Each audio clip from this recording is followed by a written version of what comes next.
कहानियाँ तो आपने बहुत सुनी होंगी, लेकिन ये वाली कहानी थोड़ी सी अलग है, क्योंकि ये है एक यूट्यूबर की कहानी जिसने अपने 5 साल यूट्यूब पर कैसे ज़ाया किए और क्या क्या सबक सीखा। वो सबक आप सीख कर और आप कैसे अपने 5 साल बचा सकते हैं। तो चले बिना किसी देरी के बढ़ते हैं अपनी वीडियो की जानिब। ये बात है 2021 की, जब मैंने अपना पहला YouTube चैनल बनाया। I'm gonna show you how to do it. ये सोचकर बनाया कि एक दिन में भी बिग यूट्यूबर बनूंगा। फिर यहाँ पर ही मैंने अपनी फर्स्ट वीडियो अपलोड की, जो वीडियो थी रिएक्शन वीडियो। आपको याद होगा कि 2021 में स्टार्टिंग में शुरू में रिएक्शन वीडियो काफ़ी वायरल होती थी। इसी तरह ही मैंने अपनी फर्स्ट वीडियो रिएक्शन वीडियो बनाई थी। अब ये 10 सेकंड का क्लिप देख सकते हैं। उम्मीद करता हूँ कि आप सब खैरियत से होंगे। बच्चे से पूछा, 2-3 बच्चों से पूछा, बड़े होकर क्या बनना चाहिए। एक ने तो बोला मैं डॉक्टर बनूं, और दूसरे ने बोला मैं पायलट बनना चाहूँगा। मैंने कहा बिल्कुल अच्छी सोच। और तीसरे से जिस वक्त पूछो तो मेरे ने क्या बोला, उसने बोला मैं बड़े होकर टिकटॉकर बनूं। दोस्तों टिकटॉक बच्चे के अंदर समा गया। हर बंदे के नहीं, किसी बंदे के अंदर। तो उस वीडियो को हम देखते हैं कैसा निकलता है। चले जाते हैं हम वीडियो प्लेने। फिर मैंने जब रिएक्शन वीडियो अपलोड की ये वाली, उसके बाद जो है मेरे व्यूज़, आप यकीन मानेंगे मेरी फर्स्ट वीडियो पर मेरे व्यूज़ एक भी व्यूज़ नहीं आया था। क्यों नहीं आया था व्यूज़, अब ये जानते हैं।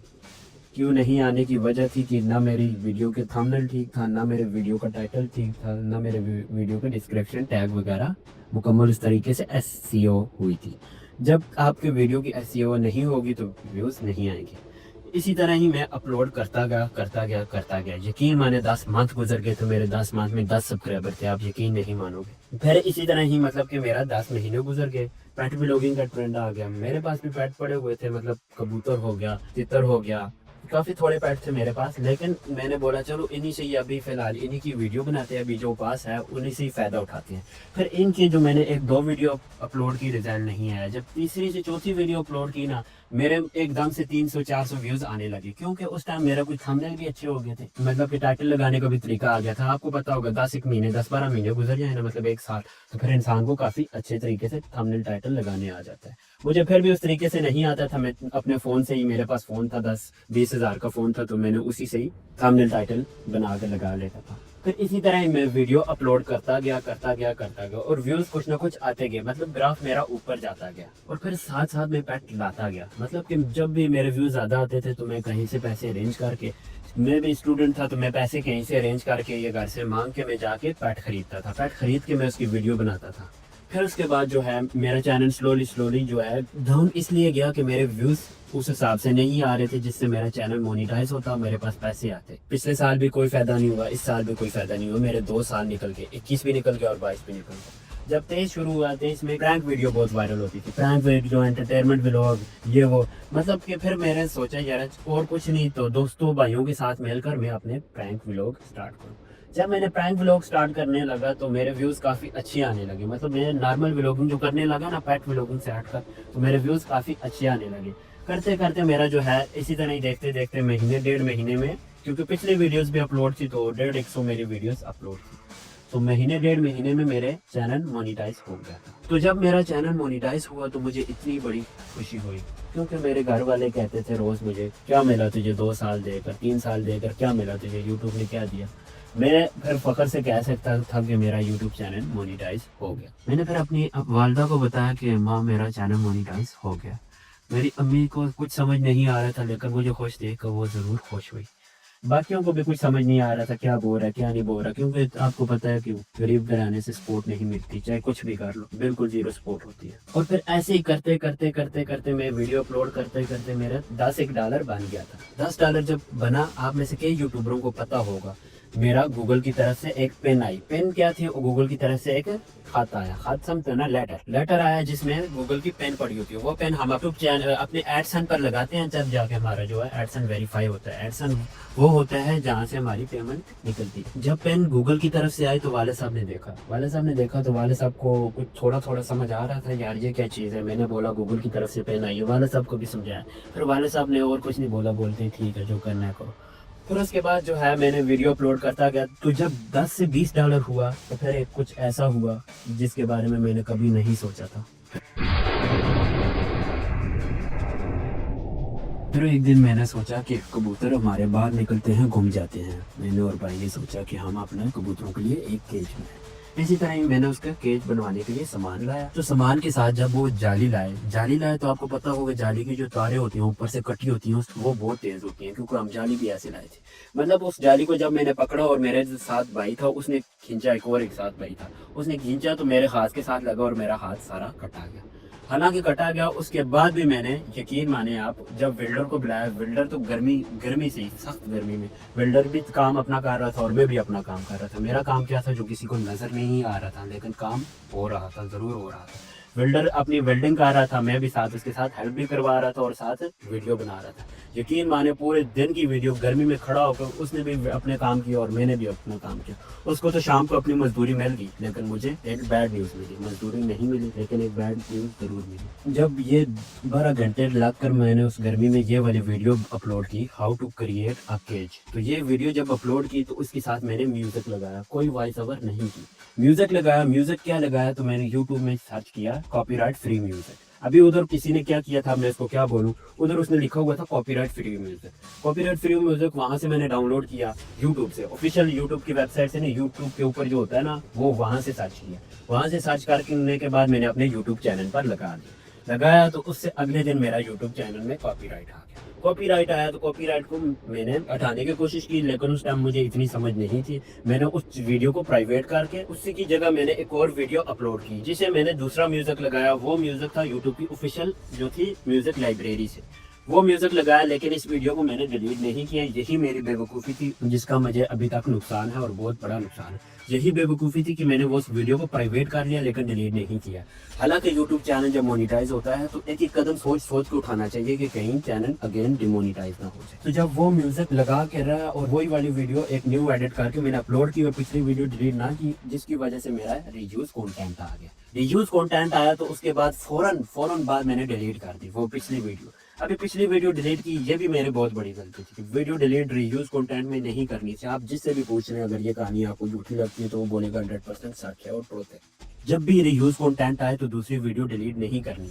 मैंने उसे हालांकि अपील की तो उसने बोला कि आपने जो वीडियो डिलीट किया वो वीडियो आपकी उधर नहीं है, जिसकी वजह से आपका चैनल डिमोनिटाइज हो जाता है। जब यूट्यूब की ये बात मैंने सुनी तो मुझे एक बहुत बड़ा झटका लगा और मेरे रोंगटे खड़े हो गए। जब आप एक चीज को 3.5 साल दे चुके हो और उसके बाद वो चैनल आपको ऑलमोस्ट पैसे देने वाला हो और रिजेक्ट हो जाए, तो आपको ये बात लाजमी पता होगी कि उस दिन आपको रात पूरी नींद नहीं आती। तो बिल्कुल मेरी बार भी ऐसा ही हुआ। पूरी रात में बैठा रहा, पूरी रात सोचता रहा और पूरी रात लाइट लगी रही कि मैं सोचता रहा दोबारा मोनिटाइज होगा नहीं होगा। मैं अपनी वालदा को क्या मुँह बताऊंगा कि मैंने उनको बोला था कि नेक्स्ट मंथ में आपकी हर ख्वाहिश पूरी करूंगा, मैं ये करूंगा वो करूंगा। बहुत बड़ी बातें कर चुका था, अब मैं कैसे पूरी करूंगा। ये बात सोच को मेरे साथ को इतना दर्द हो गया जिसकी कुछ है। उससे मुझे पता लगा डिप्रेस होता क्या है। मतलब उस मैं डिप्रेशन में बिल्कुल नहीं था। फिर इसी तरह वक्त के साथ साथ मेरा ये जख्म बढ़ चुका था और फिर उसके बाद पेपर आ चुके थे तो मैंने फिर कुछ 2 से 3 मंथ यूट्यूब से रेस्ट ले लिया था।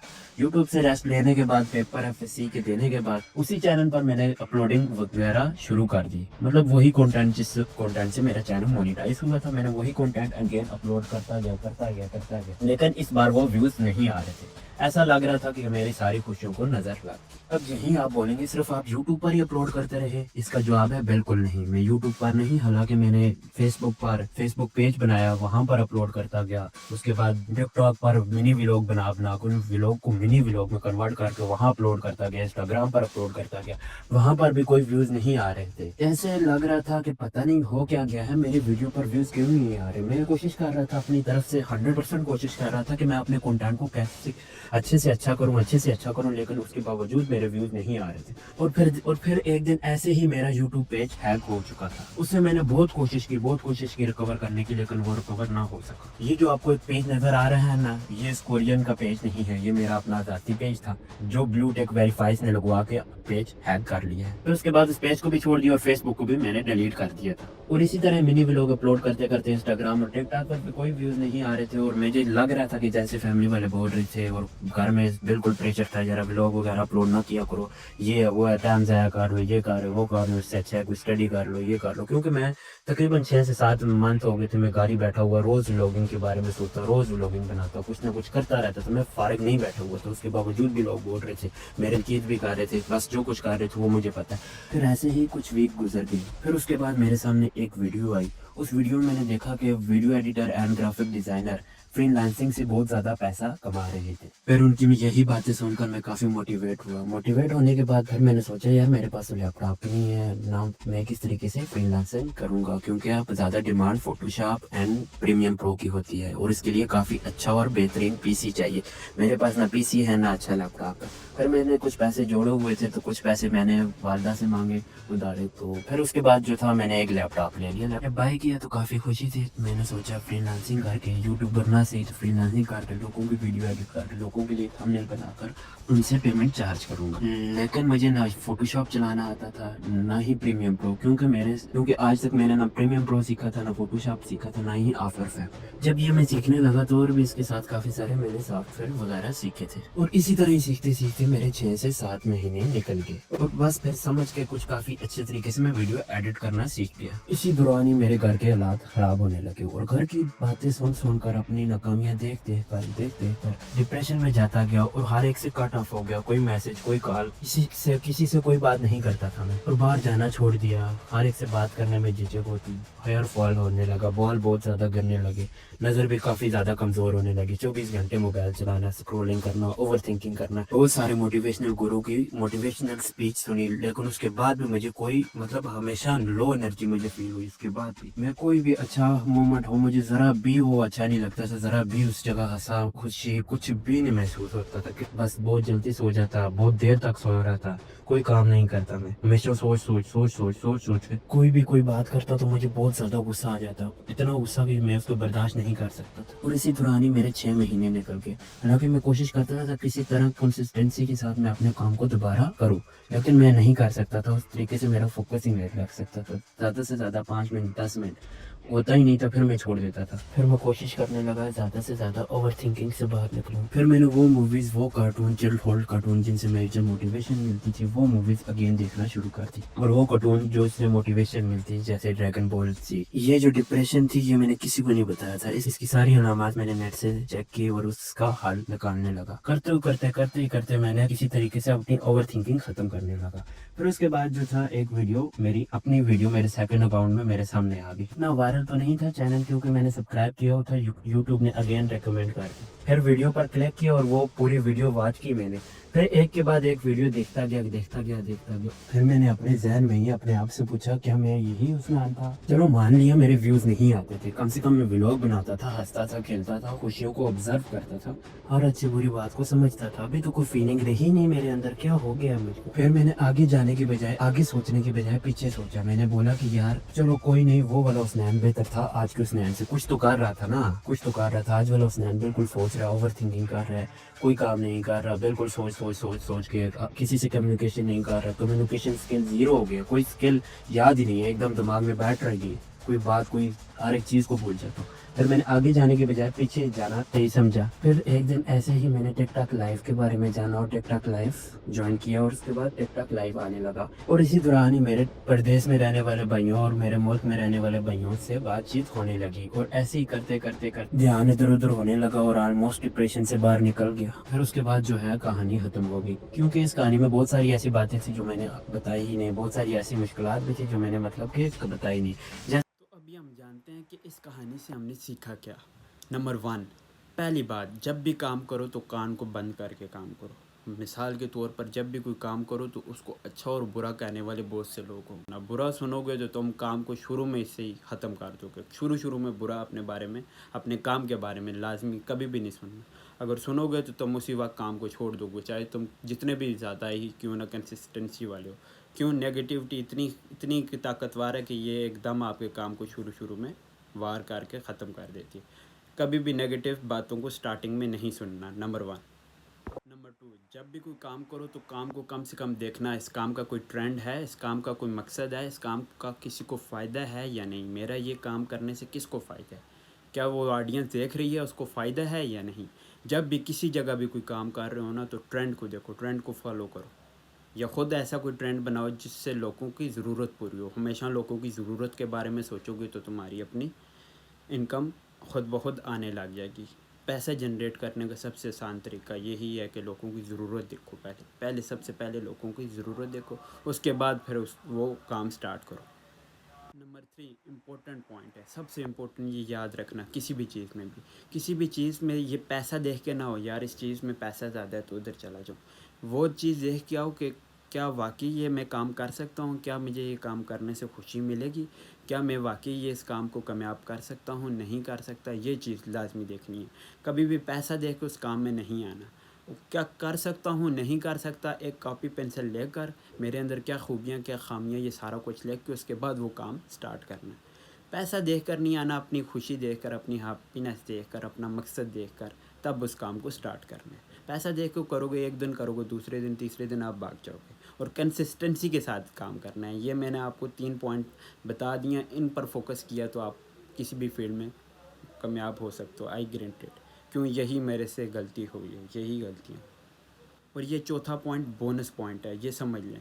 अगर आप यूट्यूब कंटेंट क्रिएशन को एज आ आगे लेकर चलते हैं ना, तो शौक़ है, वाकई करना चाहते हैं, इंटरेस्ट है, तो आपको ये video editing, graphic designing, content creation, AI automation ये कभी ज़ाया नहीं होगा। ये आपको कभी ना कभी देगा। क्योंकि अभी आप यूट्यूबर नहीं बनते तो वीडियो एडिटर लाजमी बन जाओगे। इसीलिए प्रोफेशनल लेवल पर इन चीज़ों को सीखो।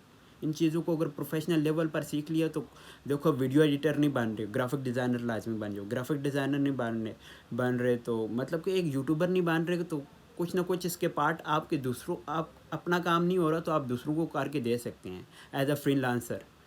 समझ रहे हैं ना, कंटेंट क्रिएटर नहीं बन सकते, फ्रीलांसर लाजमी बन जाएंगे। ये लास्ट पॉइंट और बोनस पॉइंट था, ये बात ध्यान में रखना। ओके, अल्लाह हाफ़िज़। फिर मिलेंगे एक नई वीडियो के साथ, एक नई टॉपिक के साथ। अभी आप कमेंट्स में लाजमी बताना किस अगला टॉपिक जो हो किस बारे में हो, किस बारे में अगले टॉपिक की वीडियो हम बनाएं। ओके, अल्लाह हाफ़िज़। फिर मिलेंगे एक न्यू वीडियो में।